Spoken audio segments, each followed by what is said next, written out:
Good evening. Tonight I will be presenting to you my capstone team's project, bringing the City of Newark stormwater management system into the 21st century. My name is Alan Burchell, and together with my colleagues listed here, we consulted for our clients, the Newark Water Group. As an organization of citizens, the Newark Water Group exposed corruption, mismanagement, and excessive spending at the Newark Watershed Conservation and Development Corporation, the NWCDC, who for decades had managed the city's water and sewer system. As of May 2013, the NWCDC had their rights rescinded and they were ordered to be dissolved. With the system now back in the hands of the city's sewer and water agency, and with the new mayor about to take over, our client, the Newark Water Group, wishes to capitalize on this transitional period. Our client looked to our team for a blueprint which they can present to the new mayor on how best to move the water and sewer systems forward in a manner that is beneficial to the City of Newark, environmentally, socially, and economically. Specifically, they're looking for recommendations that will alleviate stormwater flooding in the streets, eliminate combined sewer overflow events, and identify funding options for said improvements. Now a little bit about Newark itself. They have 250,000 inhabitants whose median income is only $31,000, and 28% of the residents live in poverty. This not only makes it one of the poorest cities in the region, but also the country. Bearing in mind that a city is really only as wealthy as its tax base, these statistics serve to highlight a lack of funding available to tackle these stormwater and CSO problems. And so any recommendations that we put forward have to keep this limitation in mind. Note Newark's proximity to the major waterways of the New Jersey-New York Harbor, as well as Manhattan there in the gray itself. Now a little bit about the infrastructure and the existing conditions. The infrastructure system in Newark is over 150 years old. That makes it ill-equipped to handle the load from today's population as well as the coming effects of climate change. Unfortunately, only 5.3% of the city is covered in parkland. Parkland is important for absorbing stormwater in a way that impervious surfaces don't, like parking lots and sidewalks, because they just run the water straight off down into the sewer systems, adding to the load. Instead of a separate sewer system, Newark and a lot of older cities in North America like Toronto, New York have a combined sewer system. This is where instead of one piping system to handle the wastewater and the stormwater, they only have, instead of two, they only have one. Normally this works out fine, but as like the image on the right, during heavy rainfall events, the raw sewage and wastewater is allowed to overflow untreated down into the city's waterways like the Passaic. This is sort of like someone who goes traveling overseas, takes on a bit too much sketchy water, and then comes down with a bad case of diarrhea, but on a large like infrastructure scale sort of thing. So it's these combined sewer overflow events that our client and the EPA for that matter would like to see come to an end. What you have here is a map of the CSO sewer districts, and the pink, which is the area on the bottom right, those are those districts served by a separate sewer system. The green on the left, they're served by the combined sewer system. This is the problematic area that we're targeting. The red dots along the Passaic River there are the CSO outfall points.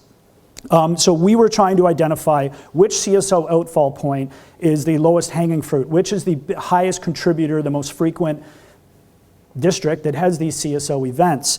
And so some questions we wanted to know were, is there CSO flow data?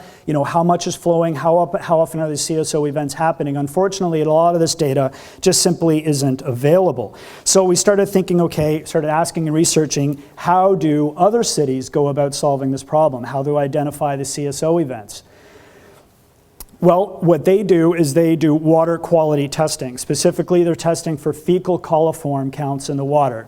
Put bluntly, that's poop in the water. And if they can identify where and when fecal coliforms are spiking in correlation to historic rainfall data, then they can know which CSO outfall points are the worst emitters.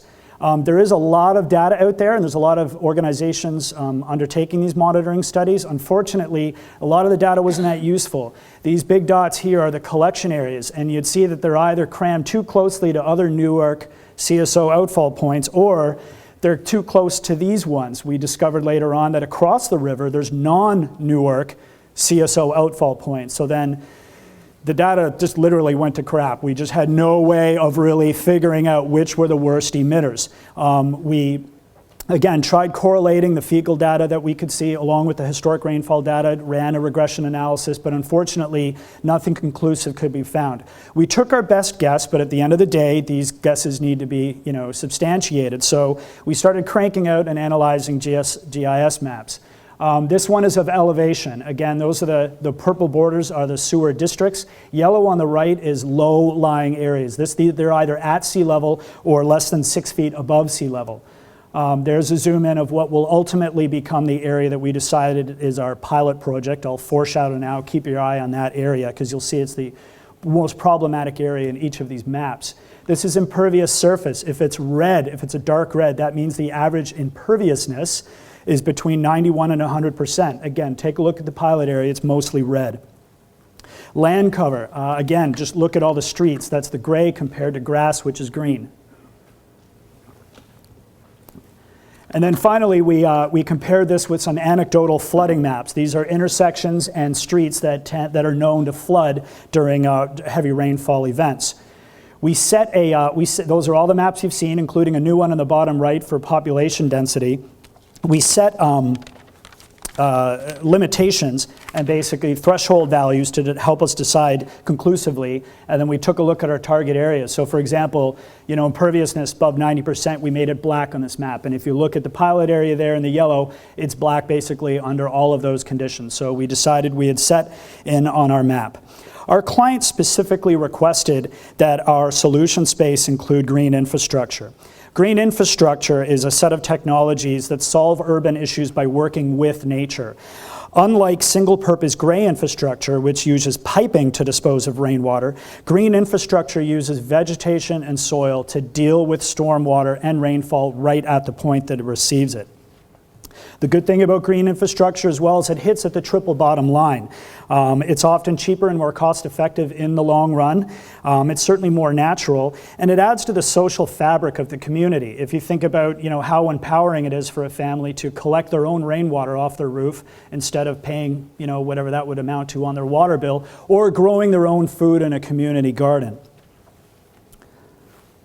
So we set about basically examining the wide range of green infrastructure technologies that are out there with a goal in mind of retaining 80 million gallons per year in our pilot area. That's 10% of the total stormwater that falls in our pilot area. So one metric that we used, which you can see right up here, is dollars spent per gallons diverted. However, we weren't only looking at stormwater diverted. We asked ourselves for each of these technologies, how well does each one of these technologies directly address our overall mission goals of being beneficial environmentally, socially, and economically? This raindrop chart, which is not showing up very well, is a breakdown of our green infrastructure recommendations. It shows each of our technologies' contributions towards our 80 million gallon goal and their respective costs. The big one, again at the top, making up 79% of our goal, are bioswales. These are long grassy patches that can be installed very cost effectively alongside roads and railway yards. We decided that these were very applicable for this area because we can install them along municipally owned lands like railways and highways and whatnot.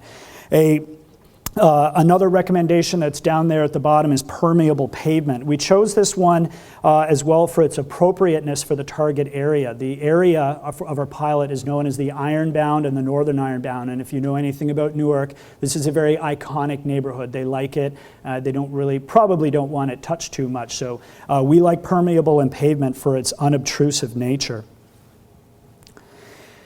Currently in our pilot region, there is nearly 9 million square feet of high-density residential space. So one of our short-term recommendations is a water conservation program. It's a lot like one that they run in Philadelphia, only under our scheme we see them supplying for free 300 homes with aerators, low-flow toilets, and shower heads. This can be done for $600 per home, and this would end up saving the city around 6,000 gallons per year, or 180,000 gallons over the lifetime of the equipment. And each of these, the bioswales hits at stormwater, one of the original goals. The conservation program hits directly at CSO because it's reducing wastewater, which of course adds to the load and creates CSO events. Some more general recommendations that we'd be making are back to the original problem. The city needs to do some CSO event tracking, however that may be done. It can either be done with flow meters, or they can, coordinate the ongoing efforts, bring everyone together and make sure they're checking in the right places at the right time so the data is more useful that they're generating. Another recommendation would be we would recommend that the Newark Water Group advocate for legislation that authorizes municipalities to charge landowners for their stormwater load proportional to the amount of impervious surface covering their lot's footprint. This we see as a more equitable way of distributing the cost of maintaining storm sewers and doesn't affect those people that don't create as much stormwater. It also, in the end, encourages private investment in green infrastructure. That's pretty much it. We'll take any questions at this time.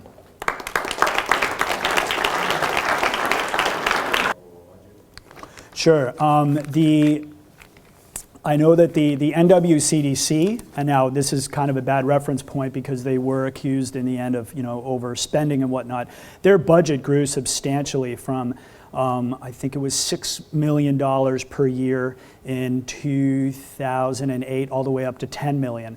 But a lot of that, like 30%, was just going to legal fees and whatnot, so it's sort of hard to tell. But ideally, they probably should be spending in and around $6 million per year or whatnot. So our pilot project came out at a total of $1.3 million and was going to be holding back. It was excellent bang for the buck. I mean, it was, we again, as I tried to allude to in that chart, we poured over all the different technologies and looked to see exactly how much gallons were we going to get for dollars spent, so bang for the buck, and we found our recommendation suite of technologies to be extremely cost effective, while at the same time giving a bit of stage time to a few other technologies that we wanted to experiment with in the area.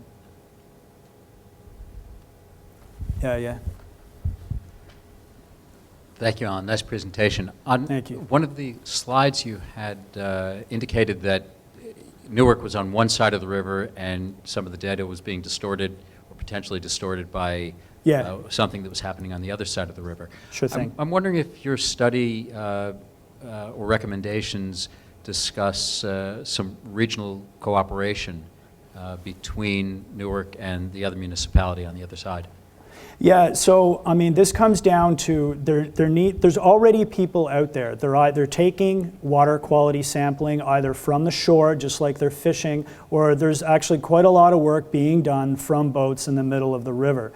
I'm sure that this data is feeding other people's studies quite nicely, but it's one of those things where it's a shame that if everybody's out there doing this work, just the smallest amount of coordination amongst them could produce a lot more useful data. So, I mean, if you take the train over there, as we've done a few times, like you see it, there's no real difference, between Harris there on the east side of the river or Newark on the left. So they are for sure going through a lot of the same CSO issues that Newark is, and they would love to get their hands on the information that the right kind of data collection and analysis could yield.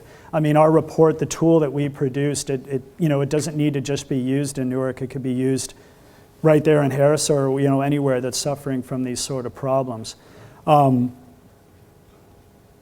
the issue there is that these sampling sites they were sort of in between a couple of CSO points, and so even if there were no CSO outfall points from the other neighboring municipalities on the east side of the river, we were able to do a little bit of deductive reasoning, like, okay, if it's coming from that event, but it's upstream from this event, it's got to be the sum of these two. And, we kind of worked our way through to find out the real nasty ones, but once you throw the other ones into the mix, it was just too complicated. But there are ways, if you just simply analyzed or took your samples right just downstream on the shore side of the CSO rather than in the middle of the river and whatnot. So a little bit of coordination and education about while you're out there, can you at least just do this, would really go a long way. Okay, Alan, thank you very much. Okay, thank you.